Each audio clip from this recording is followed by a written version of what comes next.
standing at the Senkivka border crossing. It's a hot spot in the Ukraine conflict. If Russia invades Ukraine, this place where I'm standing will be the site of the opening battle. To my right is Belarus, to my left is Russia, and in front of me is Ukraine. Just across this border, Russia is conducting military drills with Belarus. They have S-400 missile systems, Su-35 fighter jets, Iskander missiles, tanks, a whole lot of military equipment, and 30,000 special troops of the Russian army conducting these drills. We are in the village of Senkivka, the northernmost village closest to the border of Ukraine, home to 150-odd people who are now in the line of fire.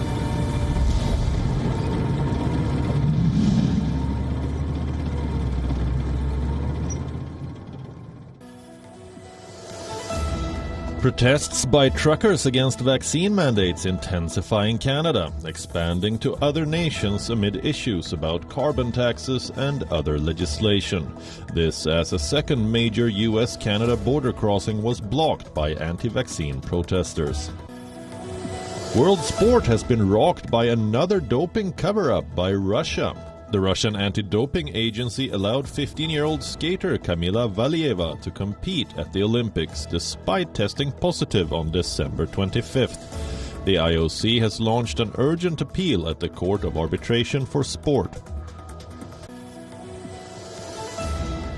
London Police Chief Cressida Dick resigns after facing multiple scandals undermining confidence in her ability to deal with issues within the force. The Metropolitan Police has been battling revelations of a culture of bullying, misogyny, and discrimination. Harvard University is being sued by 3 students in the anthropology department, claiming that the university failed to protect students from sexual abuse by a professor. Australia revises its vaccination guidelines to include boosters. Residents will now need to receive booster shots to be considered fully vaccinated against COVID-19. The rules for foreign travelers remain unchanged for now. We know that there will be more variants of concern, and so we're not at the end of the pandemic. The World Health Organization's chief scientist, Soumya Swaminathan, warns that the pandemic is not over yet, adding that there was still the possibility of more coronavirus variants. The people of Iran celebrated the 43rd anniversary of the Islamic Revolution, which toppled the US-backed Shah Mohammad Reza Pahlavi. Vehicles were paraded on the streets, while some set fire to US flags. All this with the backdrop of talks to revive the 2015 nuclear deal. Italy's Mount Etna, Europe's highest and most active volcano, erupted in spectacular fashion, sending plumes of smoke some 8 kilometers high from a southeast crater following a brief eruption. NBA star James Harden has joined the Philadelphia 76ers from the Brooklyn Nets in a blockbuster trade deal. The trade breaks up the Brooklyn Nets' big three of Harden, Kevin Durant, and Kyrie Irving, who failed in their quest for a championship last season. The deal will also see 3-time All-Star Ben Simmons move from the 76ers to the Nets.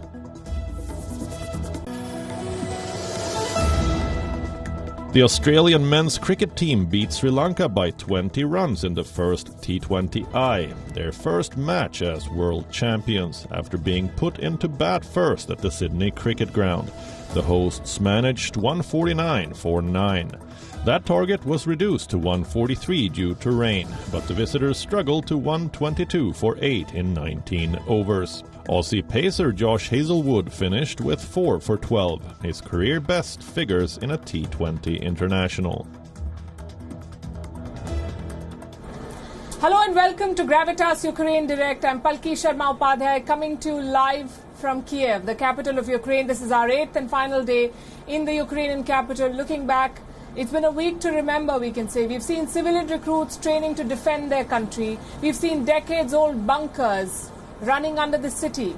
We've spoken to Indian students studying here. We've interacted with experts, some optimistic, some skeptical about the prospects of resolution. Here in Kiev, It's a strange situation. People are hoping for peace, but they're also preparing for war. Ukraine's allies, in fact, are doing the same. The United States, for instance, is asking Americans to leave Ukraine ASAP. Joe Biden says if war breaks out, we are not going to help you. Talks too have reached a stalemate. Yesterday, the Normandy format was held in Berlin. Ukraine and Russia were on the same table, the same talking table. They talked, they haggled, they discussed for 9 long hours, but they have nothing to show for it.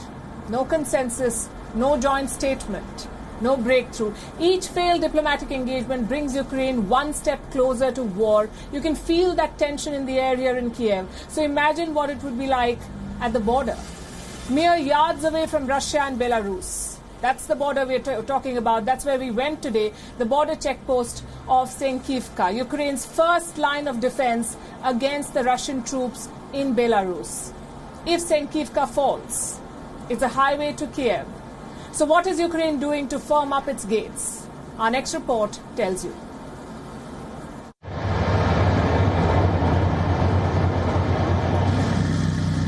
The Russian war machine is digging in.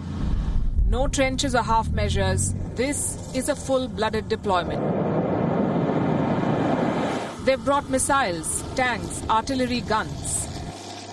One command, and they could swoop into Ukraine.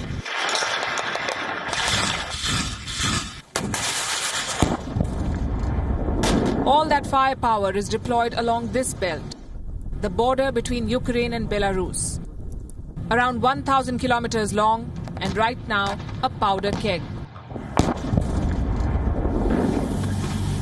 Dotting this border are a number of checkposts. On normal days, they service trucks and containers. Today, they're on the lookout for tanks. We are traveling to one such border post, Senkivka.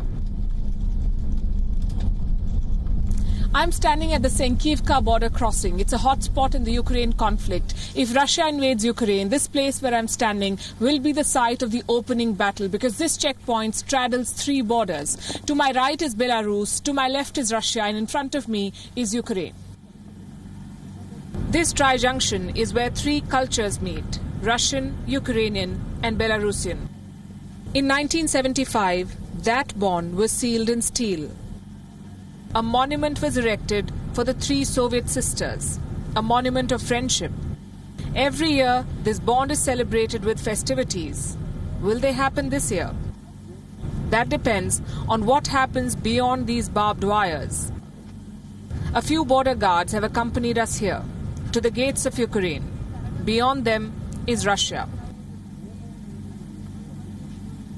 I'm standing at Ukraine's border with Russia. Behind me, you see Russian territory. On the other side of this border, we know that Russia is conducting military drills with Belarus. They have S-400 missile systems, Su-35 fighter jets, Iskander missiles, tanks, and about 30,000 troops of the Russian army. Their defense minister, the right-hand man of Vladimir Putin, is in Belarus to oversee these military drills. On this side of the border, though, on the Ukrainian side, you do not see that kind of military build-up. You see vast stretches of snow in the countryside. But the guards here say that they're prepared for whatever comes their way. A former defense minister of Ukraine has said that the 600-mile-long border that Ukraine shares with Belarus is a high-risk zone. This is tricky terrain, a cloggy mix of snow and mud. You would think it's a nightmare to fight here, and you would be wrong. The Russians love frozen battlegrounds. The colder, the better. For us, though, cold isn't the only worry. The border guards have an ominous warning. Below this thick layer of snow are landmines. Stepping on them could be the last thing you do. Mines navigated, one thing strikes our eye. For a border post, Senkivka isn't exactly a fortress. You do see soldiers trudging about, but nothing like the mobilization on the other side. No battalions marching in the snow. No tanks rolling through the mud. Where exactly is the Ukrainian war machine?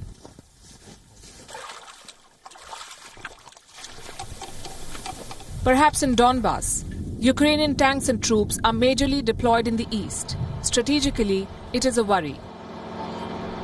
If Senkivka is breached, it's an open road to Kiev. A highway awaits Russian tanks and armored vehicles. It's a daunting thought, one that these border guards are aware of. We are professional soldiers. We understand we are on the first line of Ukraine's defense near the border. Here we cooperate with foreign militaries. Our job is to offer Ukraine's first line of protection.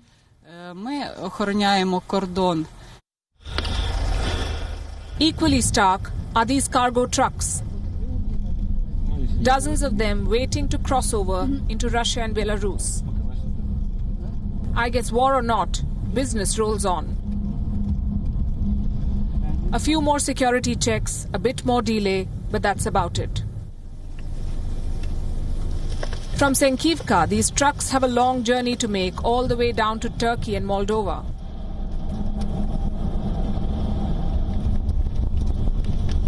That makes this border post a transit hub, a big prize if war breaks out. Contemplating that if are the people of this village. It's the last settlement of Ukrainian territory. If Russia invades, they're first in line. The mood here reflects that intensity. But not everyone wants to talk about it. We are in the village of Senkivka, the northernmost village closest to the border of Ukraine, home to 150-odd people who are now in the line of fire. They're nervous, they're tense, but they do not want to talk about the possibility of a war with Russia. Perhaps ignorance is bliss, but soon these people may not have that luxury. Beyond the thick snow and the barbed wires, an army is waiting for them. An army far superior in numbers and training.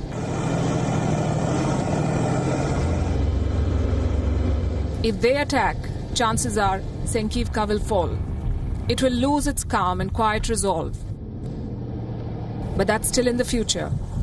For now, this town is a living monument to something already lost. The sisterhood between three Soviet peoples. With the WION team in Ukraine, this is Palki Sharma Upadhyay from the world's most tense border.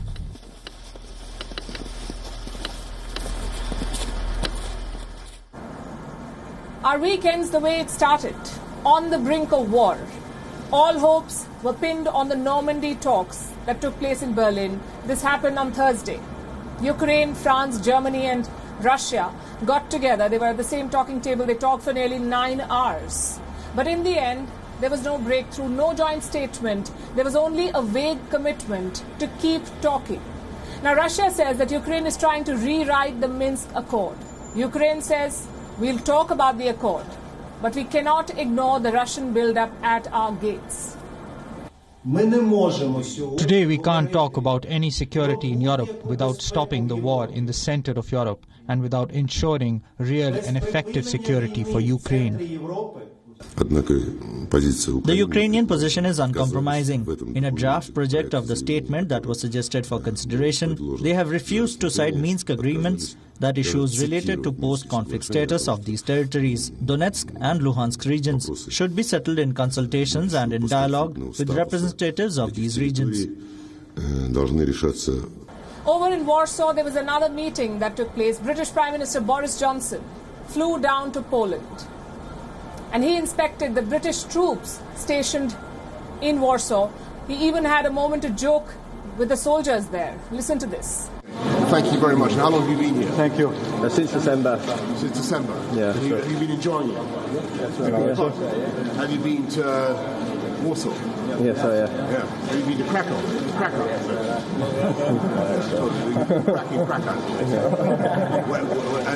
But according to Mateusz, the Polish Prime Minister, you're all behaving yourselves very well. Yeah. Better than well. Fantastic. So thank you very much for what you're doing.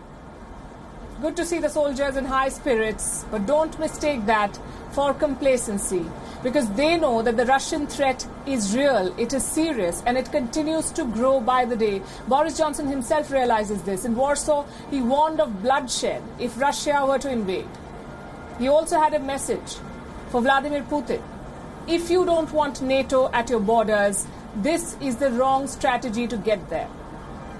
Were Russia to be so foolish to make the catastrophic mistake of invading any part of Ukraine, the Ukrainian army which themselves number about 200,000, maybe 150,000 in reserve, they will fight. And there will be bloodshed, and I think everybody in Russia must understand that. I think Putin, the Kremlin, should understand that if they want less NATO on their western borders, as it were, this is entirely the wrong way to go about it. Well, Boris Johnson is not wrong about the bloodshed. These satellite pictures should give you an idea of what we're talking about. In Crimea, big reinforcements are arriving. Around 550 troop tents and hundreds of vehicles have been spotted. Reports say 10,000 Russian soldiers are camping in Crimea. In Belarus, it's even bigger. Helicopters, military vehicles and soldiers have been spotted at the Zabrovka airfield. That's less than 25 kilometers from the Ukrainian border. How is the other side responding? Well, Ukraine's 10-day drills are going strong. On Thursday, they received a new shipment of American weapons. What kind of shipments? They include javelins, grenades, and other defense equipment. But Russia still has the advantage in this game. They've planned this build-up perfectly. Their first deployments were in November and December, months ago. This was focused on eastern Ukraine. In January, the focus turned to Belarus in the north. The next theatre is the Black Sea. 6 warships have already arrived there, 6 Russian warships. Ukraine says navigation has become, quote-unquote, impossible thanks to these deployments. Now, the worry is a naval blockade. If Russia can cut off access to the Black Sea, it would be a huge blow to Ukraine's allies. So NATO is trying to play catch-up with the Russians here. In Romania, more US soldiers are arriving by the day. They have been deployed to a port on the Black Sea. But that's as far as Joe Biden is going here. He will not deploy American soldiers to Ukraine under any scenario. That's what Washington has made clear, not even to evacuate US citizens. What scenarios would you put American troops to rescue and get Americans out? There's not. That's a world war. When Americans and Russians start shooting at one another, we're in a very different world than we've ever been in. So what is Joe Biden's plan? What will Americans in Ukraine do if Russia invades? Well, Biden says, don't wait around for that. The U.S. State Department has issued a new advisory for Americans living in Ukraine, American citizens. Leave as soon as you can. That is the gist of the latest U.S. advisory. And just to be clear, Biden's European partners have not issued any such advisory. They've asked their citizens to reconsider coming here, but they're not asking those who are already here to leave. And this could be a huge blow to Ukraine's morale. They are preparing to defend their homeland. And their foremost ally, America, is asking its people to evacuate. So the Normandy talks have failed. The Russian military has surrounded Ukraine from all sides. America has refused to deploy its troops. And American citizens have been asked to leave as soon as they can. Where is all of this heading? Let's bring you updates from the capitals which are shaping this conflict. Joining us are my colleagues, beyond correspondents from 3 cities. Tonight we have Trent Murray in Berlin, Nick Harper joining us from Washington, D.C., and Ollie Barrett is with us from London. Trent, let's start with you. The German Chancellor has warned Russia of economic consequences should it invade Ukraine. Tell us about the developments in Berlin. Well, the German government has been playing a very active role in trying to defuse these tensions on the Ukrainian border. They joined the French in hosting talks between the Russian and Ukrainian representatives, trying to find a way through all of this.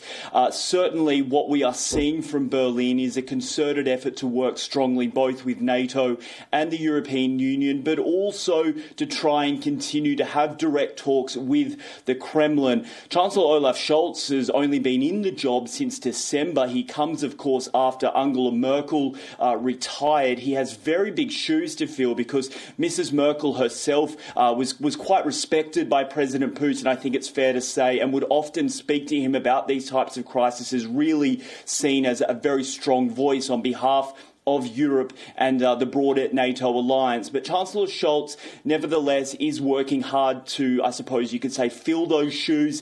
He will travel to both Ukraine and Moscow next week for talks with President Zelensky and President Putin. While Germany is resisting sending any military lethal aid to Ukraine right now, unlike, say, the United States and Britain, they do say that they are still standing with Ukraine, that they respect, obviously, the sovereignty and territorial integrity of that country. They are trying to find peace with the Kremlin, but Chancellor Scholz also has said in the past 24 hours that Russia should not underestimate Germany's resolve when it comes to its commitments to both the European Union and NATO. Nick, Joe Biden says that, quote unquote, things could go crazy in Ukraine. These are his exact words. Things could go crazy in Ukraine. How do we view such statements? Does Washington really think that war is inevitable? Well, these are some of the strongest comments yet from the US president. We've certainly seen over the last few weeks the language which US officials, including the president, are using increase in their severity. The fact that President Biden, when asked about the situation in an interview, said that things could go crazy quickly suggests that the US is very concerned. He also said in that interview that it was time for US citizens, if they were still in Ukraine, to evacuate. He made it clear that the US would not be sending troops into Ukraine if an invasion happened to get those citizens out of the country. They have to do it under their own steam. So there is this warning from the president. There is this new advisory from the State Department telling citizens to leave. And there's also the US Secretary of State, Antony Blinken, saying that there could be an invasion any day. There has been this thinking that perhaps Russia would wait until after the Beijing Winter Olympics have taken place. They'll finish in a few weeks' time, so that he didn't anger his ally, Chinese President Xi Jinping. But Secretary Blinken, when he was asked about it, made it clear that the invasion could happen any day, that it could happen before the Winter Games have ended. So yes, there's certainly concern, but you're right. At the same time, we're seeing Ukrainian officials downplaying the situation, taking it in much less severe terms. They are telling their civilians that they do not have to be concerned. So there does seem to be this push and pull between what the US and other Western nations are saying and what Ukraine itself is saying. Ollie, the Russian foreign minister has slammed UK's foreign secretary over what he calls inaccurate geographical information. Do you think that London will be able to make any sort of diplomatic breakthrough given the kind of responses it is getting from Moscow? It looks very difficult indeed. Liz Truss certainly received a difficult reception in Moscow, and Boris Johnson's trip to Poland and Belgium on Thursday was an expression of support from the UK government and a chance to show backing for the NATO military alliance and for allies in Eastern Europe, but not a huge amount of concrete progress came out of that trip from Boris Johnson. He will point you towards the extra military support that the UK is deploying to the Eastern European region and say that that is important nonetheless. And the diplomatic efforts by Britain continue, even if there has been a lack of success so far. Defence Secretary Ben Wallace is in Moscow over the weekend for talks with his opposite number. He will certainly be hoping that those go slightly better than those talks between Liz Truss and Sergei Lavrov did. But the UK does believe that diplomacy can be successful over the longer term and continues to insist that it will try as hard as it can to achieve success down that route. But the UK government is also still warning that an invasion, it believes, could be imminent. Trent, Nick, Ollie, thanks very much for those updates. Now, for those of you watching us from India, Ukraine may seem like a distant conflict, very far away with no bearing on the situation back home. But for the Indians working in Ukraine, the Indians living in Ukraine, this conflict could spell doom, especially for the Indian business community. A sizable population lives here in the capital city of Kiev, and most of them are in the pharmaceutical business. They import Indian drugs to Ukraine worth millions of dollars. Many of them make them here as well. Some have their warehouses located in border areas, in the border with Russia. What will happen to these businesses if war breaks out? What repercussions will it have on their livelihoods? We decided to find out. Earlier today, I met some Indian businessmen based here in Kiev, and I asked them about their fears, about their worries, and the disruptions that they are bracing for. Here's what they told me.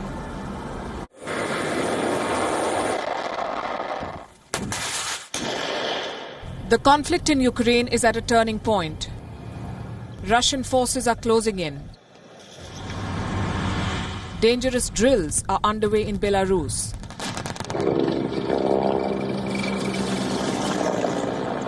The US says this is an escalation. Ukraine's allies fear these exercises are preparation for a Russian invasion.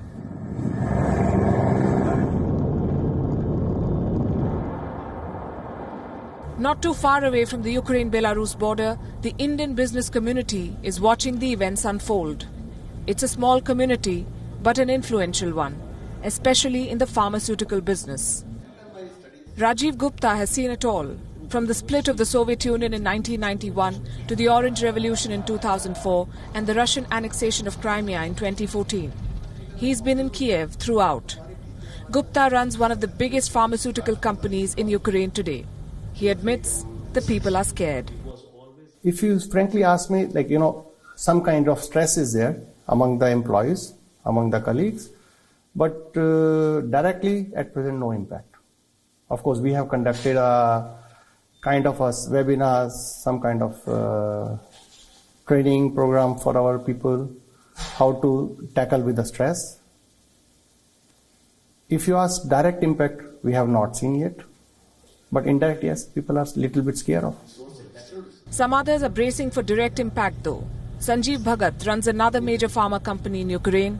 He says there's panic in the market. There will be supply disruptions. His company is working on a contingency plan. There is some panic in the market. I'm thinking of that maybe the channel from which we are getting all our products, it is going to be disrupted in the Black Sea. So we are basically creating some stock from India and from other European countries from where we are taking the goods, because I see there is going to be a disruption.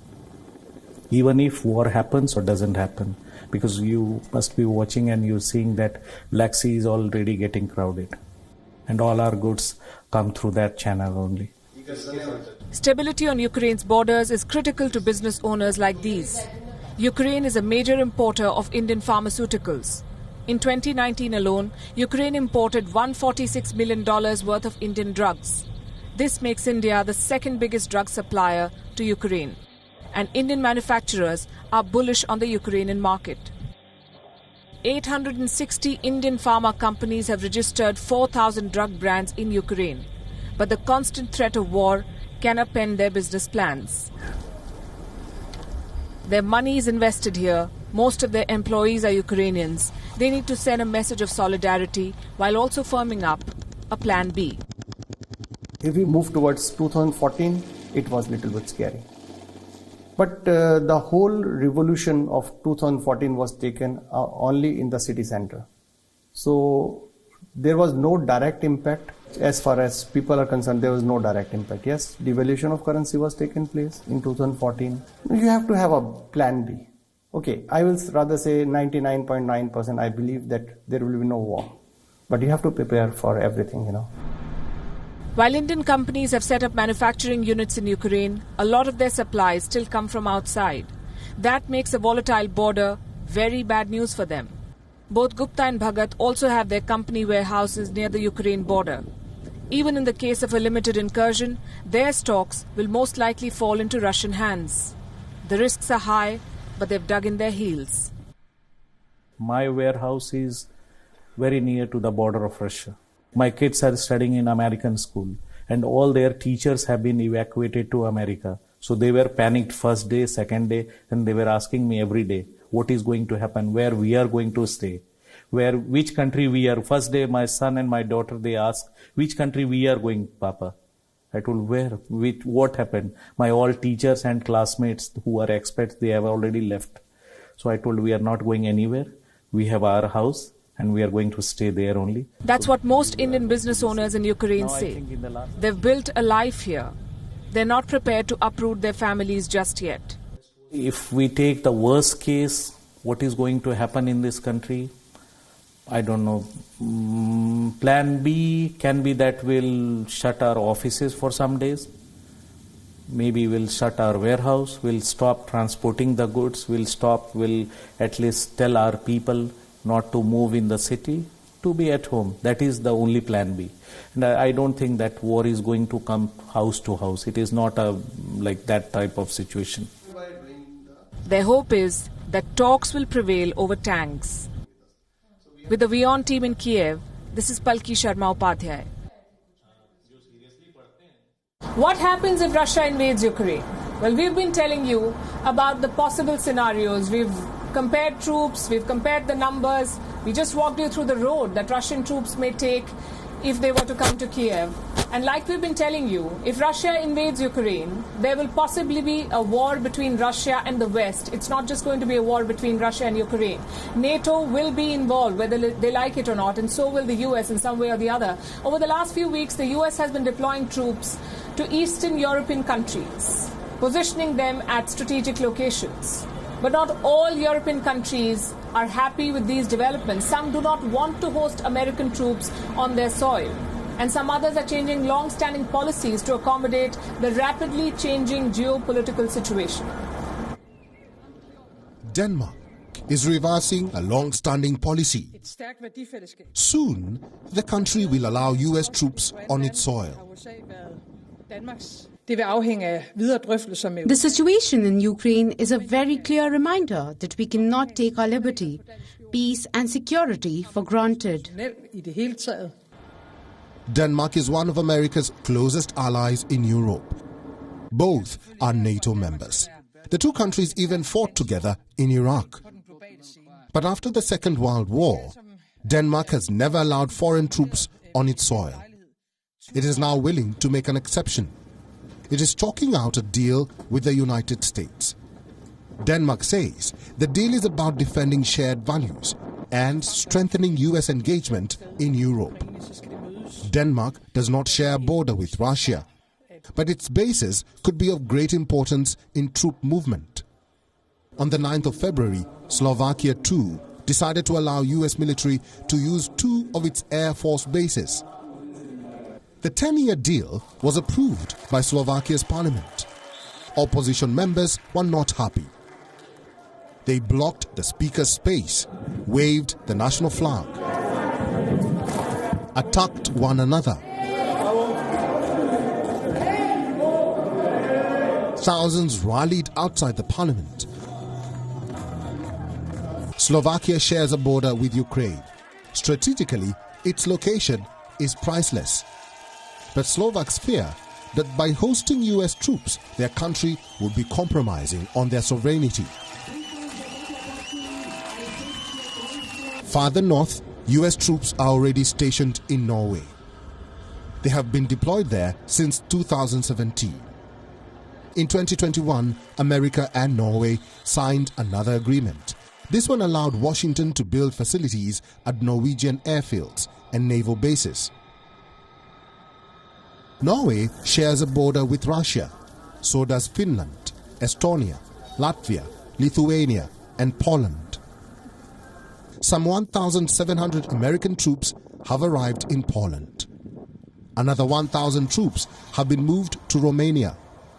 Both countries share the border with Ukraine. Lithuania has volunteered for permanent US troop deployment. The United States already has 500 troops and some equipment in the Baltic country. Lithuania's leadership wants to go a step ahead. Of course, we will be talking to the US to make sure that the rotational US forces would stay in Lithuania permanently. That would be the best boost to security and deterrence that NATO could provide, not only to Lithuania, but to the whole world. The US has permanently stationed some 70,000 soldiers in Europe. Most of them are in Germany.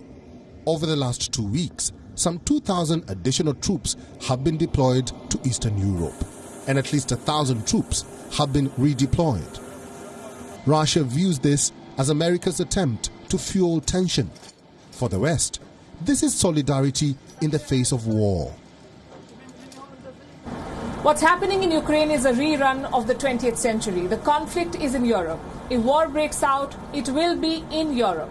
Yet the whole world could possibly get sucked into this conflict. We saw indications of this in Melbourne. We're talking about the Quad summit. The Quad foreign ministers met for the second time in Australia this time. They did discuss the standoff in Ukraine, but the joint statement does not mention the standoff. The words Ukraine or Russia do not feature in the joint statement. Having said that, US Secretary of State Antony Blinken did draw parallels. Europe or the Pacific, coercion is the same, he said. Russia's ongoing threat to Ukraine and the support some countries have expressed for Moscow's dangerous actions is just the latest example of how these rules are being challenged, and it underscores why we have to stand together to defend them. What about the other Quad members? Australia and Japan did join the American chorus. Both countries, remember, have openly sided with the US on this in the past. Canberra had threatened sanctions against Russia, and Japan's parliament had condemned Russian aggression in this region. Today was an extension of that policy. Here's what Australia's foreign minister said. Where we see the sort of statement that was issued by the presidents after their bilateral meeting, it is concerning because it doesn't present or represent a global order that squares with those ambitions for freedom and openness and sovereignty and the protection of territorial integrity.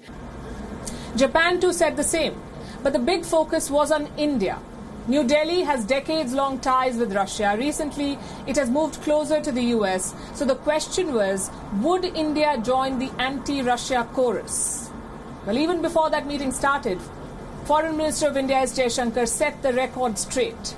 And Dr. Jaishankar, can I please ask you, sir, what's India's current view of Russia's actions in Ukraine? And do you believe that Russia has behaved appropriately? Thank you. This meeting is focused on the Indo-Pacific, so I think you should figure out the geography there. And where we stand, our position on Ukraine, we have laid it out in public at the UN Security Council. Frankly, the meeting went as expected. America pushed to discuss Russia, Australia and Japan agreed, and India remained reluctant. The good news for New Delhi is this. The joint statement does not mention Russia or Ukraine. And that's something that India wanted. So what does it mention?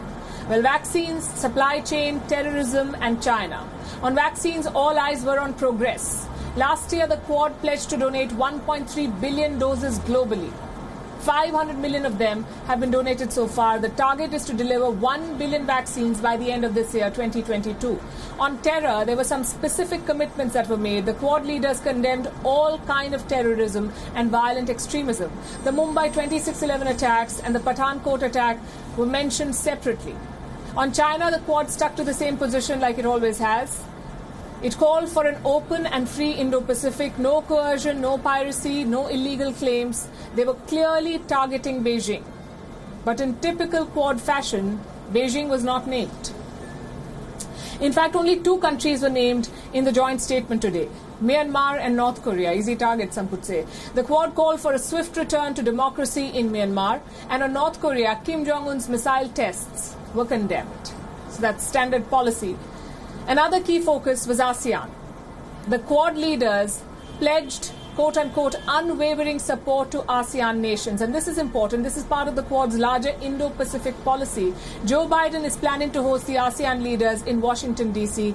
Clearly, the Quad sees ASEAN as a key to the Indo-Pacific, whether it's resolving the crisis in Myanmar, checking Chinese aggression, or supporting smaller littoral states. ASEAN has the clout and the will.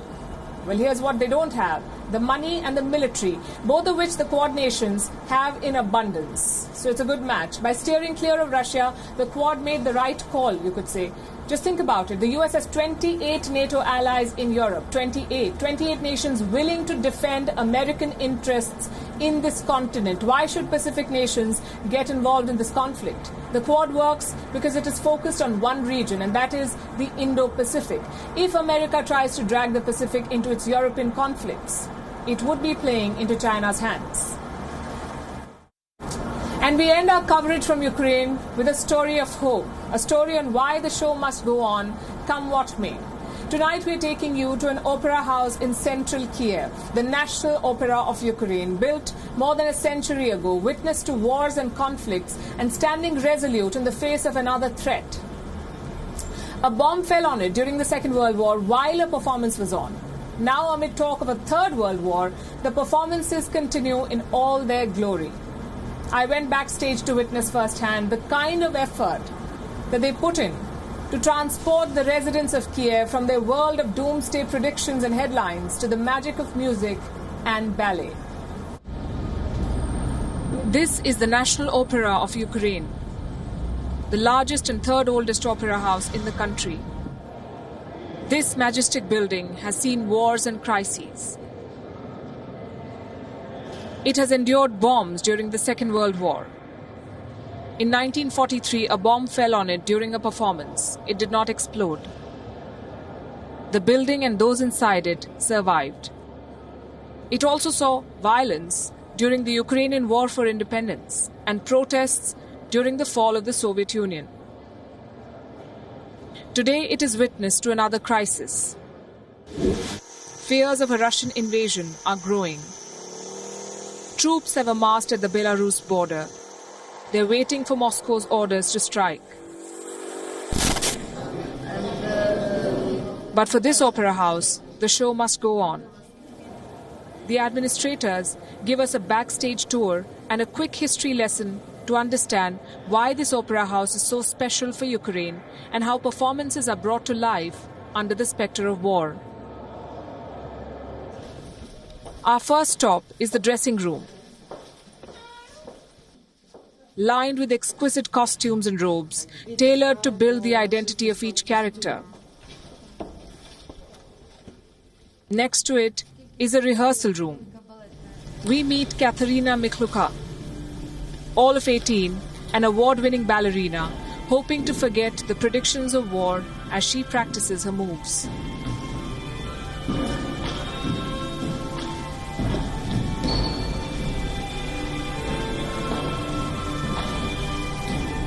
Back on stage, Vladislav Romashchenko has immersed himself in last-minute rehearsals. The music is tense, echoing the mood of the city.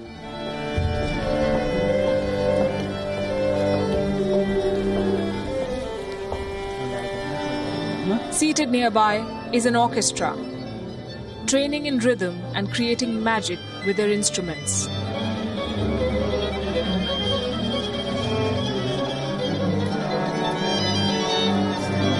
Our last stop is the green room, where makeup artists, with their cosmetic bags, transform the dancers into their characters.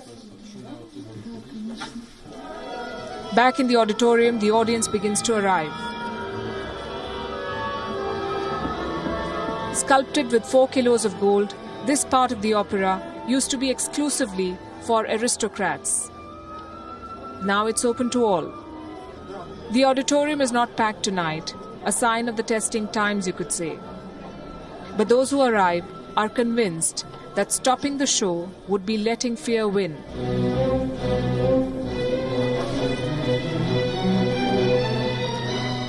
As the curtains go up, the spectators break into applause.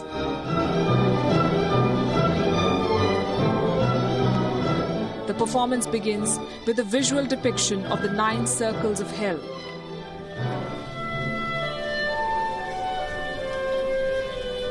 The most famous illustration from Dante's Inferno. The artists have captivated the audience. If war breaks out tomorrow, this performance could be their last. They're giving it their best. This opera is a metaphor for Ukraine, where people go about their lives as gracefully as these dancers, despite the threat of war. With the WION team in Kiev, this is Palki Sharma Upadhyay.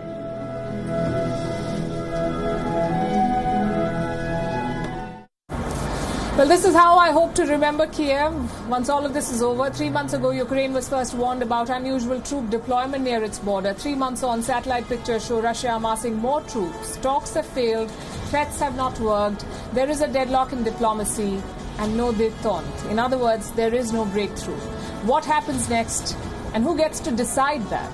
Well, we'll keep you posted here on Gravitas. For now, it's a wrap on Gravitas Ukraine Direct. We will see you on Monday from our studios in New Delhi. Thanks very much for watching. Good night and have a safe weekend.